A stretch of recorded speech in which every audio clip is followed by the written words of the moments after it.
代跑男唯一一个让我觉得笑也是一种痛苦的综艺，每次已经笑得不行的时候，下一个笑点已经又像鬼一样追上来了。导演组让陈赫写自己的缺点，其他人猜，结果这个环节直接变成了赤赤的公开处刑现场。鹿晗一开始还比较委婉，猜了一个太胖，可是没抢到发言机会的邓超反而在后面勇敢开麦了。比例失调，你应该说，远处看像跪着跑。大黑牛当场复刻，我来追着，开始跪着满场跑，再搭配上那一脸表情，当年小小的老子就和后面的邓超笑得一模一样。结果一关过了，还有第二关。那么李晨这里为什么一定要露出大牙呢？因为在第一轮抢到了发言机会的邓超更是口出狂言，牙挑出来的。只能说邓超发挥还是太稳定了，差点被自己制造出来的笑点笑得一命呜呼了。郑恺凭一个屁直接从偶像小生变屁王，后期也是非常有想法，用郑恺自己唱的一句歌词来给这个屁造势。在此之前跑男团熟不熟我不知道，但是在这个屁之后，他们的关系一定会得到一个质的飞跃，甚至跑男还专门给他准备了特制图案的裤子，以及有一期张杰和 Rain 来参加节目，结果撕名牌环节就只有他们在认真玩。你问剩下的人，他们其实也在玩，不过他们都去玩抽象去了。邓超忙着推坐在婴儿车里的大黑牛复制品去看世界。黑牛被撕了没有关系，老动头带你出去看世界。 Baby 郑恺打着伞在商场里风情万种，为什么要打伞呢？因为 Baby 跟郑恺打了2个雨伞呢。他们2个是怎么了？雨中漫步吗？没有啊，他们说他们怕 Rain 啊，所以打了雨伞。当 Rain 又解决了一个对手，准备去找郑恺和 Baby 的时候，却怎么都找不到。他当然找不到，因为他们躲在最危险也是最安全的地方。没错，就是这位狩猎者的眼皮子底下。而鹿晗来找陈赫结盟，发现陈赫在吃小龙虾。你居然吃上小龙虾了？他只用1秒就接受了这件事情。我们吃有错吗？没错。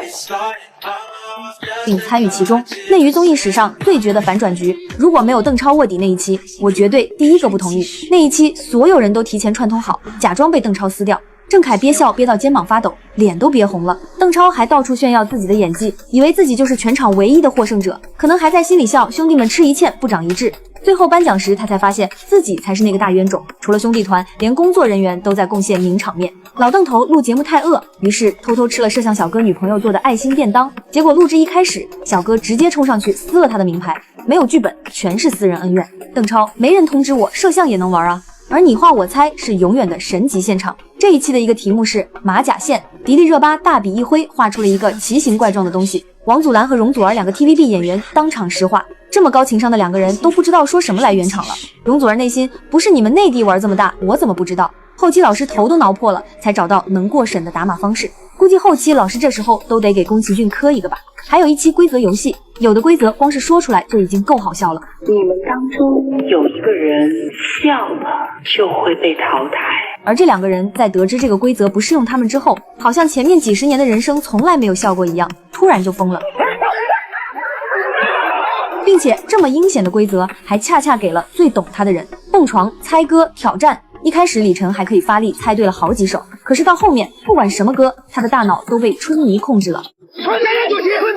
所以等后来再有类似的游戏，邓超作为显眼包，明目张胆的开始挑衅大黑牛，于是邓超最经典的表情包就此诞生。而纵观跑男那么多季，最离谱的卧底任务还是导演让王祖蓝穿小学生队服混进球场，他1.6米的个子站在一群小学生里，毫无违和感，还在球场上来回挑衅跑男团，所有人笑到直不起腰。陈赫在球场上愣是没人发现破绽，但是球场外兄弟们的笑声已经让他开始警惕了。反正不管怎么样，笑成这样肯定没好事。以及中韩对抗那一期，最早被淘汰的陈赫在监狱里满心期待着队友可以拉一个韩国跑团的人下来，在听到播报的提示音时一脸兴奋，结果听到的确是自家人的名字，于是又一个表情包诞生了。跑男的爆笑名场面真是多到不胜枚举，数都数不清了，是每次看到都让人忍不住喷饭的程度。来吧，在评论区交出你们的表情包，看看谁才是初代跑男10级学者。